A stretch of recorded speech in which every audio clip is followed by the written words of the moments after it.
Bonjour, nous sommes ensemble dans cette vidéo pour commenter le corrigé du devoir maison sur l'intégration. Le corrigé donc est disponible sous sa forme PDF, celle que je vais commenter aujourd'hui sur Pronote. Et donc voilà, on va passer en revue les questions et insister sur quelques points délicats. Premier exercice, vous aviez une fonction. Et première question, vous deviez calculer la dérivée f' et montrer qu'elle est égale à, et on vous donne un résultat qui est là. Donc, première chose à faire, ici c'est reconnaître qu'on a un produit, donc notre fonction est de la forme u fois v, et là, plus un nombre, donc bien sûr, quand je vais dériver, vu que j'ai une somme, la dérivée de 1,4 va donner 0, et donc je vais simplement devoir dériver donc, si j'appelle cette fonction-là U et cette fonction-là V, hein, je vais appliquer la formule du cours qui est donc la dérivée de U fois V, c'est U'V plus UV'. Alors, qu'est-ce que ça donne? Donc là, je reconnais U', puisque c'est la dérivée de 3,6x plus 2,4, hein, c'est bien 3,6, fois V, ok, plus U fois V'. Alors, je vous rappelle que la dérivée de... Alors, je vais l'écrire ici, E de U de X, donc prime, c'est égal à U' de X, E de U de X. Ok? Voilà. Donc ça nous permet, puisque la dérivée de moins 0,6x, c'est moins 0,6, ça fait donc fois moins 0,6x, E de moins 0,6x. Ensuite, quand je développe, alors attention, là on a un moins, hein, donc quand je vais développer, ça va faire 3,6 fois moins 0,6 qui va me donner le moins 2,16, et 2,4 fois moins 0,6 qui va me donner le moins 1,44. Et je vais pouvoir mettre tout de suite le E de moins 0,6x en facteur. Alors peut-être que vous l'avez fait en faisant ce que j'ai écrit là en deux étapes, hein, il n'y a aucun souci. Je rassemble 3,6 et moins 1,44 et ça me donne bien le résultat attendu. Ensuite, on vous demande d'étudier le signe de f' sur l'intervalle 0,4. Alors, première chose à remarquer, c'est qu'ici, on a une exponentielle. Donc cette exponentielle est toujours positive.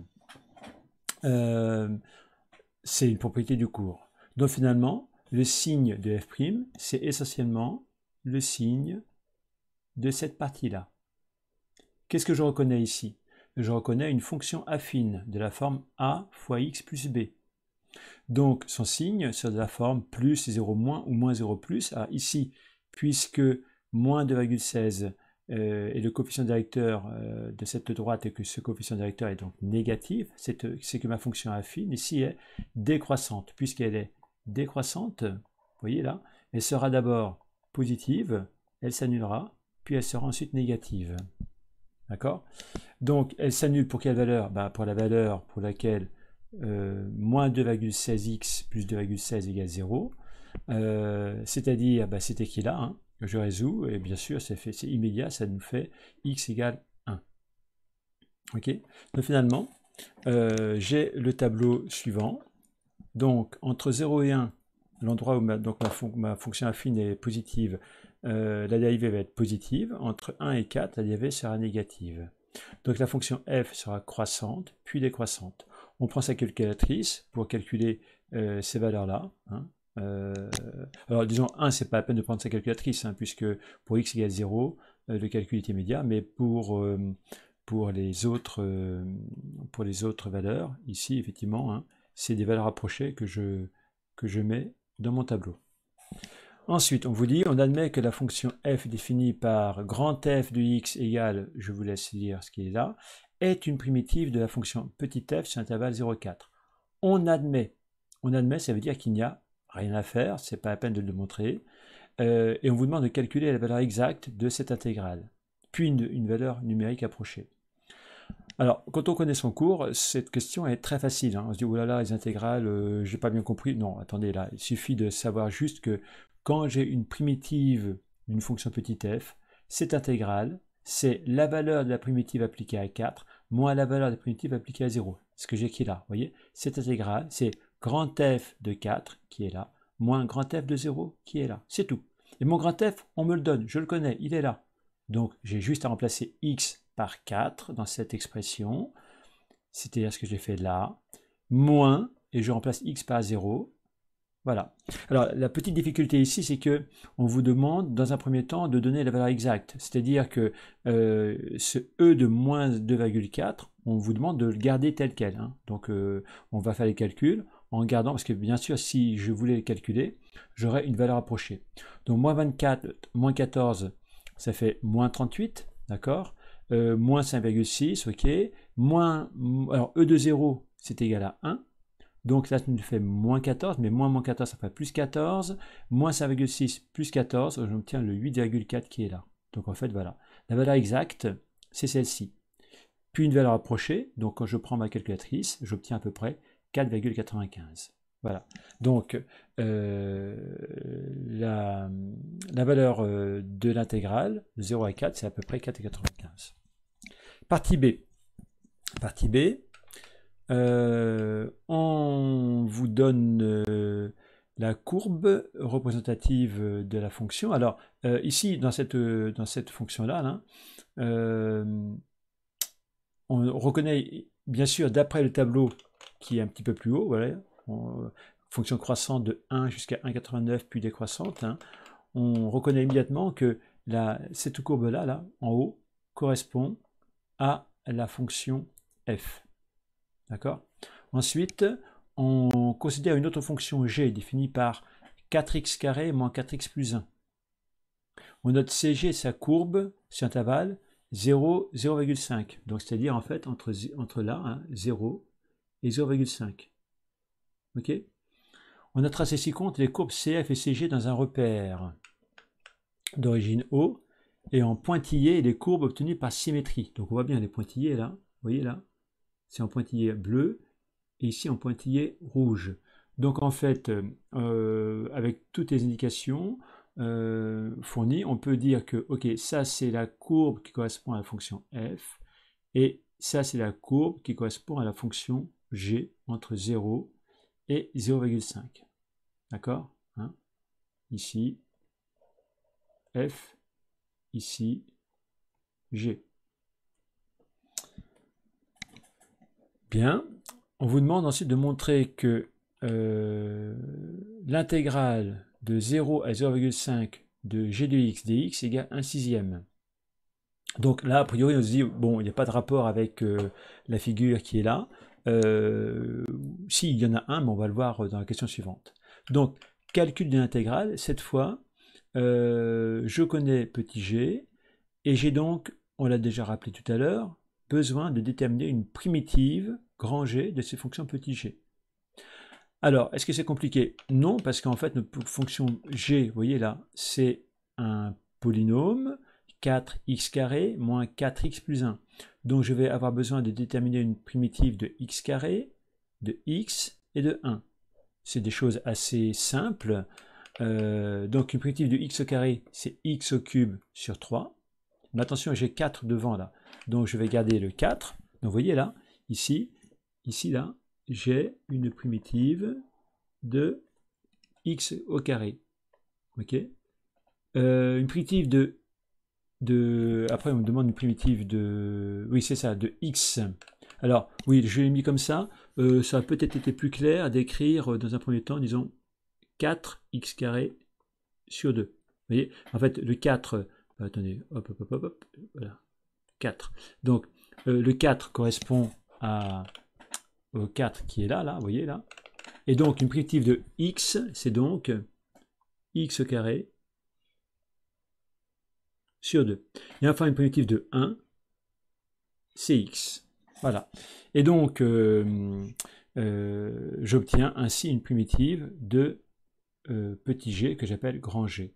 Et comme tout à l'heure, l'intégrale, d'après le cours, ben, mon intégrale se calcule en appliquant la primitive grand G à la borne qui est là, 0,5, moins la primitive grand G à la borne qui est là, 0. Donc je remplace dans cette expression-là x par 0,5, c'est ce qui correspond à ce calcul-là, puis moins je remplace ensuite x par 0. Alors, quand je remplace x par 0, c'est immédiat. Hein. 0 au cube, ça fait 0. 0 au carré, ça fait 0. 0, ça fait 0. 0 plus 0 plus 0, hop, 0. Donc là, la valeur de g de 0 qui vaut 0, elle est vite réglée, c'est très simple.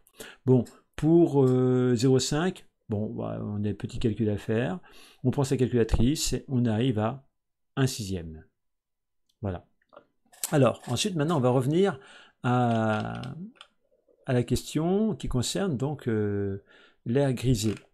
On vous demande, donc on vous dit qu'on considère le domaine délimité par les courbes CF et CG, leurs courbes symétriques en pointillés, ainsi que la droite d'équation x égale 4. Bon, tout ça c'est un peu compliqué pour dire tout simplement que voilà, ce domaine apparaît grisé sur la figure ci-dessus. Hein. En fait, c'est une façon un peu compliquée de dire que mathématiquement on considère le domaine en gris. On vous demande de calculer une valeur approchée de l'air en unité d'air de ce domaine. Ok. Alors, comment est-ce qu'on va s'y prendre? Eh bien, en fait, on va se dire, tout d'abord, puisqu'il y a une symétrie, je vais d'abord m'occuper, je vais calculer l'air au-dessus. C'est-à-dire que l'air en dessous, je vais dire qu'elle est égale à l'air au-dessus, donc je n'aurai plus qu'à multiplier par 2 l'air au-dessus. L'air en dessous, en fait, je vais faire comme une différence entre donc l'air. Alors, je vais prendre, voilà, je vais prendre ici l'air en bleu. Alors, je vais essayer d'être aussi précis que possible. Donc, on va calculer l'air en bleu. Vous voyez là. En fait, l'air en bleu, ça correspond à l'air sous la courbe de F. D'accord? Voilà. Voilà. Et puis, je vais lui enlever l'air en rouge qui correspond donc à cette partie-là. Mais l'air en rouge, justement, je l'ai calculé déjà, puisque elle correspond à ce qui est juste, alors, hop, ici, là, ça c'est l'air en rouge, puisque c'est l'intégrale de 0 à 0,5 de ma fonction g. Souvenons-nous, lorsqu'une fonction g est positive, l'air sous la courbe est calculé grâce à l'intégrale entre les deux valeurs. D'accord? Donc, 1/6, ça correspond exactement à l'air en rouge. Donc, pour obtenir l'air grisé, je n'ai plus qu'à calculer l'air en bleu et lui soustraire 1/6 qui correspond à l'air en rouge. Oui, mais l'air en bleu, ça correspond à quoi? Bien, ça correspond à l'air sous la courbe de f, c'est-à-dire l'intégrale entre 0 et 4 de la fonction petit f. Hein. L'air en bleu, c'est l'intégrale de 0 à 4 de f de x dx. D'accord? Tout ça, c'est d'après le cours. Donc, c'est ce qu'on a fait ici. Voilà. Hein. Donc, on vous dit la partie de domaine grisé située au-dessus de l'axe des abscisses a pour R en unité d'air. Donc, vous voyez, ça, c'est ce qui correspond à l'air en bleu. On va mettre bleu. Voilà. Et ça, c'est ce qui correspond à l'air en rouge, qu'on a déjà calculé. Voilà. Mais l'air en bleu, somme de 0 à 4 de x dx, on l'a déjà calculé plus haut. C'était, voilà, c'était là. Vous voyez là, sa valeur exacte, c'était 8,4 moins 38 E de moins 2,4. Donc je reprends et je reporte le résultat ici. L'air en rouge, on l'a dit, c'était 1/6, donc je fais moins 1/6. Voilà, et donc tout ceci représente l'air en gris. Je prends ma calculatrice pour calculer 8,4 moins 1/6. Alors, sous forme fractionnaire, on obtient 2,57 sur 30, hein, moins 38 E de moins 2,4. Voilà, ça c'est l'air exact. C'est l'air exact de l'air en gris au-dessus de la courbe. Maintenant, pour obtenir l'air total, hein, voilà, je vais tout simplement multiplier par 2. C'est ce que je fais là. Vous voyez, 2 fois. Et on obtient, alors quand on pense à la calculatrice, à peu près 9,57 unités d'air. Voilà. Donc l'air total ici correspond à peu près 9,7 unités d'air. Voilà. Et ainsi, on a répondu à la dernière question de l'exercice. Bien. Passons à l'exercice numéro 2. Il s'agit d'un QCM. Alors, première question, on considère l'intégrale de 2 à 4 d'une fonction et on vous demande de choisir le bon encadrement, 8, 9, 9, 10, ou bien de donner sa valeur exacte en disant, enfin, la réponse C ou D. Alors, la bonne réponse, c'est la réponse B. Pourquoi? Alors, il faut savoir que, donc, d'après le cours, ceci est l'aire sous la courbe entre x égale 2 et x égale 4. On peut la représenter schématiquement comme ça. Hein.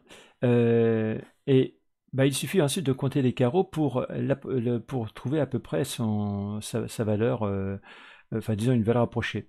On compte les carreaux parce que chaque carreau correspond à une unité d'aire. D'accord, hein. Ceci là, ce que je dessine sous vos yeux, correspond à une unité d'air. Donc j'ai combien d'unités d'air? 1, 2, 3, 4, 5, 6, 7, 8.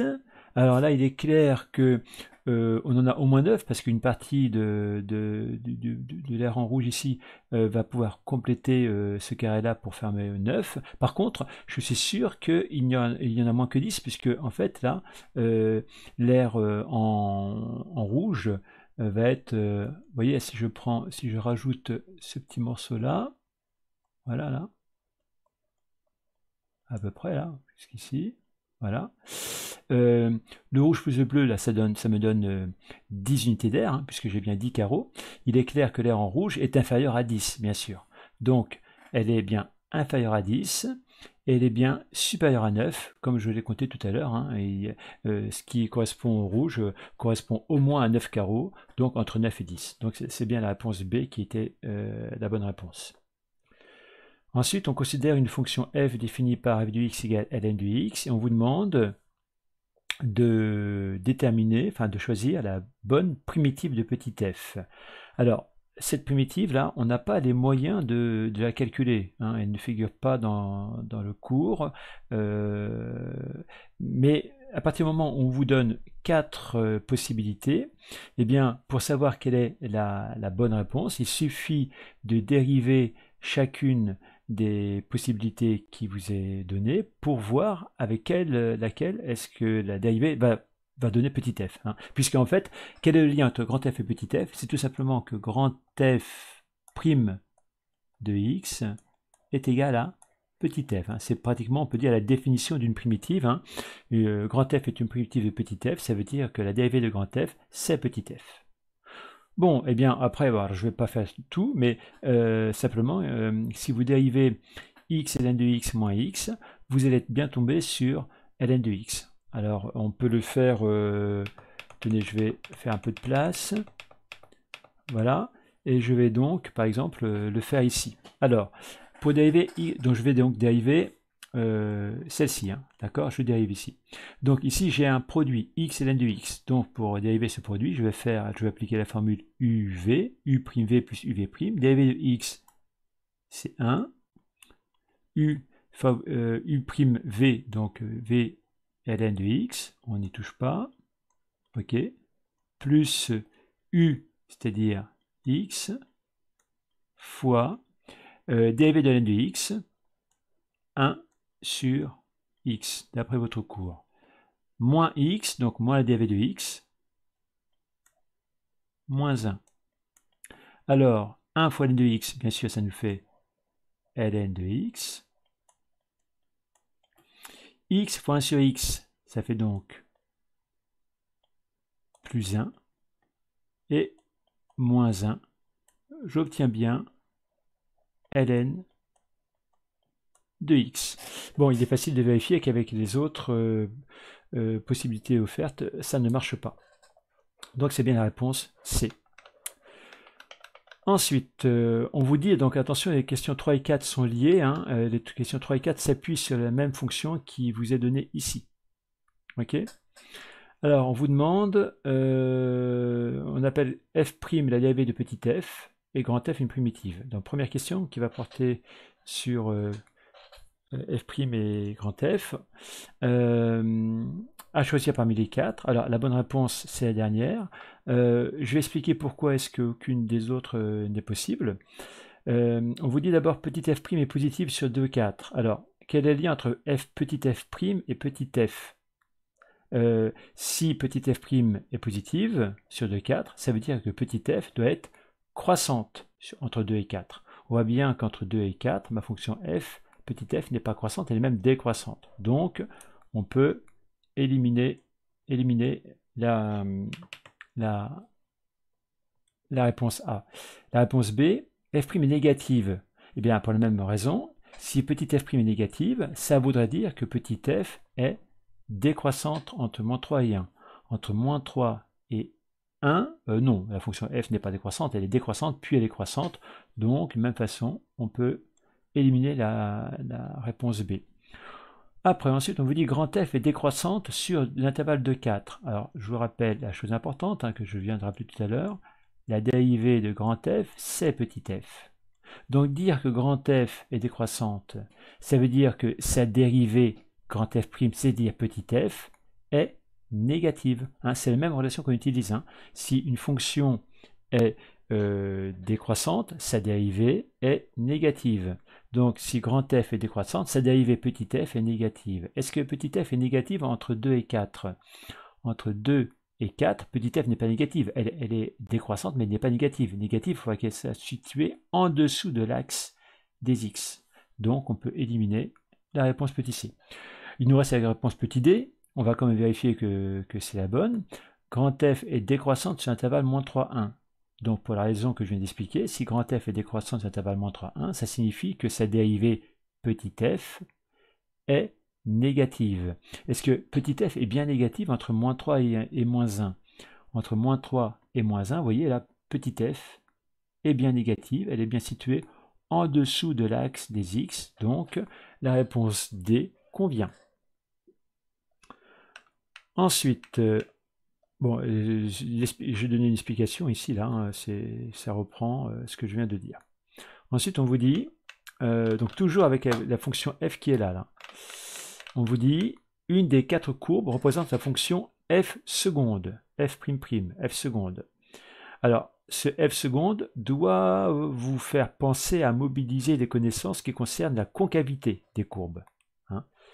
Je vous rappelle le résultat important, f seconde est positive, ça veut dire que petit f est convexe, f seconde est négative, ça veut dire que petit f est concave. Alors, est-ce qu'on connaît la concavité de petit f? Oui, on peut la déduire de la courbe qui est là. On peut dire, visiblement, la fonction est convexe jusqu'à à peu près, on va dire, 0, je dirais, et le point d'inflexion doit être à peu près vers 0. Puis elle est concave entre 0 et, disons 3,5 peut-être, puis elle est convexe entre 3,5 et 8 et le reste de l'intervalle. Donc ça veut dire quoi? On cherche une fonction puisqu'elle est d'abord convexe, puis concave, puis convexe. On cherche donc une fonction dont la dérivée seconde est d'abord positive jusqu'à à peu près 0, puis négative jusqu'à à peu près 3,5, puis positive au-delà.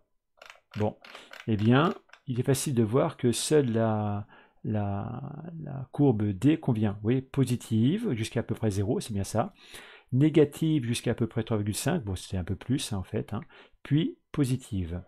D'accord? C'est la seule courbe qui peut convenir. Toutes les autres, il n'y a vraiment aucune ambiguïté. Toutes les autres ne conviennent absolument pas.